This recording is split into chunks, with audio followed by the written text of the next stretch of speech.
I can't wait to see it. The next match, Michael Richard Blais versus Chad Daniels. I've seen Chad Daniels last year. Kyle Morin, our co-host, called him Chiseled Chad Daniels. But Michael Richard Blais really impressed me. My eyes are really open for him. Jacques, what do you have to say about this match? Well, it's going to be if we're going to shoot straight here, let's shoot straight. That's there's no gray zone with me. So I got to tell you that there's a few things here that I'm going to say. If I start saying by Michael Richard Blais, Michael Richard Blais, he, like my brother Raymond, he described him as one of the young Jake the Snake Roberts. He's got them. He's got the character. He's got the microphone presence incredibly. He's got the knowledge in wrestling. He's got a wrestling school. He's a bad boy in the ring. He's a hard one to take out of place there. It's but there's things that there is some things that work against him. Like example, trying to get a promo out of him. It's hard to get a promo out of him. He's such a busy man, so he's the kind of guy that has this confidence in him and has this presence in him that makes it it's going to depend on how hard he works that night. It's going to depend on how hard, and there's more into wrestling than just being in the ring. There's the presence of showing that you still want to make it. And stuff. So I'm going to wait to see how QT looks at this with him, on that side with him. The knowledge and all that, he's got it, everything like that. Now it's to see how hungry he is, and that I can't wait to see. Now, if you want to put the picture back up there, if you don't mind, because I like talking to the guys when I see them. So everybody would say Michael Richard Blais a favorite in this one, but I'm not. I'm going to say that I'm not so sold on that yet, because here's two things. Michael Richard Blais is not a young guy there. I don't know how old he is, but I assume he's near 37, 38 years old maybe. I don't know him that much. Don't know him at all, actually, just from the last show and what I'd heard about him. But Chad Daniels, for me, last year, was a really good wrestler, had a good presence. He had the Jacques Rougeau drop kick there off the second top rope there. I saw a lot myself into this kid, and then he came back this year, and with about a 30 or 40% improvement from last year. And then he's young and he's good looking, and he picked up a lot of confidence in him.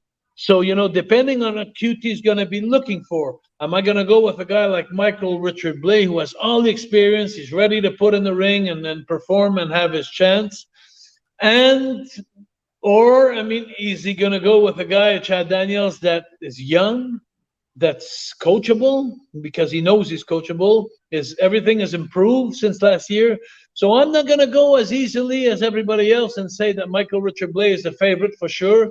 I'm going to say on this one, I'm a funny kind of guy too, So I'm going to say let's wait and see before we I wouldn't gamble on this match.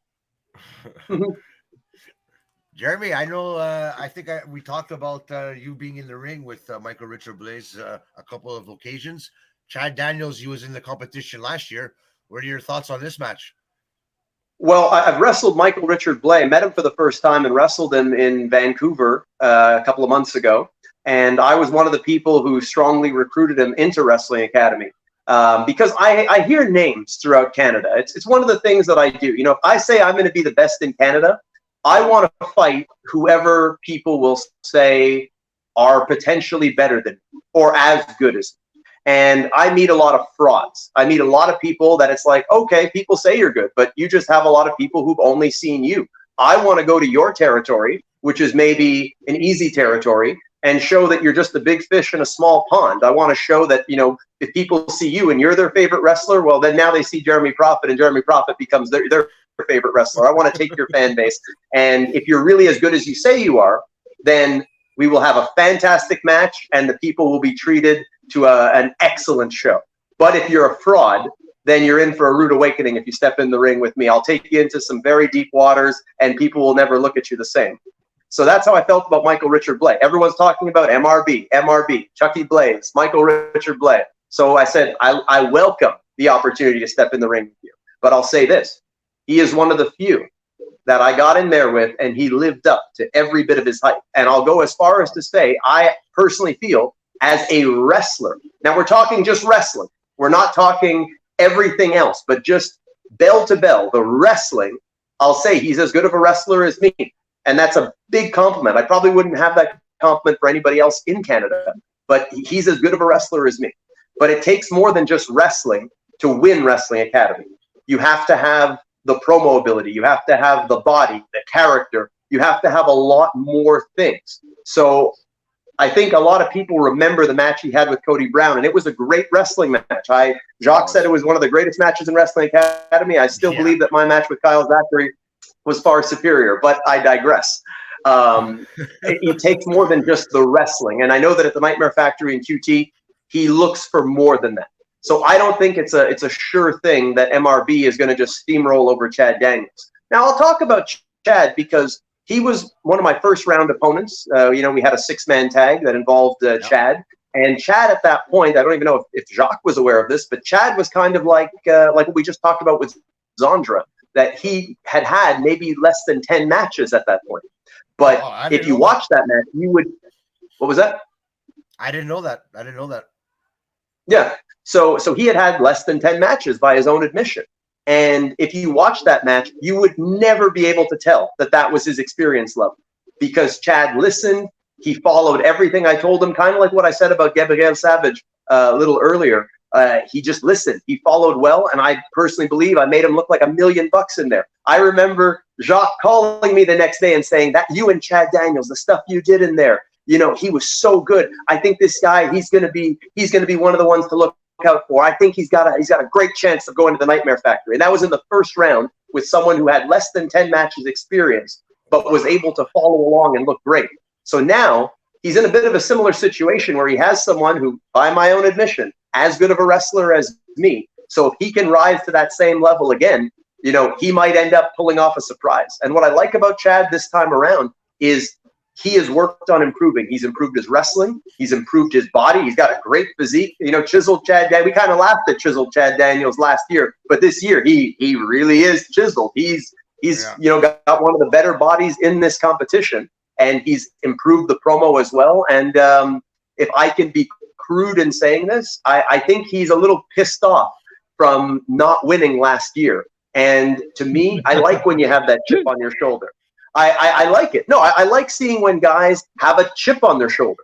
And I think that that's one of the interesting dichotomies between these two is, Michael Richard Blais, I joked with him in the locker room and I said, I'm the kind of guy in last year's competition, I studied everybody. I wanted to know everything about my competition. I went and watched their matches and went on their social medias. I wanted to just have all of that information because you don't know who you're going to get paired up with. And I'm like, I feel you're like that kind of guy in school that doesn't study for the test and still manages to go out and get, 95% on it. I'm like, I bet you don't know anything about anybody here. You didn't do anything. You just came in and do what you usually do here in Canada. And he was like, yeah, that's pretty much it. And, I find it kind of funny because, you can be very talented, but I think sometimes hard work beats talent. It's an expression that people say all the time that, hard work defeats talent that refuses to work hard. So I think that MRB here, he definitely has the talent. There's no doubt in my mind he has more talent than Chad Daniels, goes without saying. But hard work sometimes beats talent. So if Chad is watching this and, he's as hungry to win as I believe he is, then I think he's going to work his ass off to be able to pull off what some people would call an upset. But I actually think this one's a lot closer than most people think. Well, there you have it.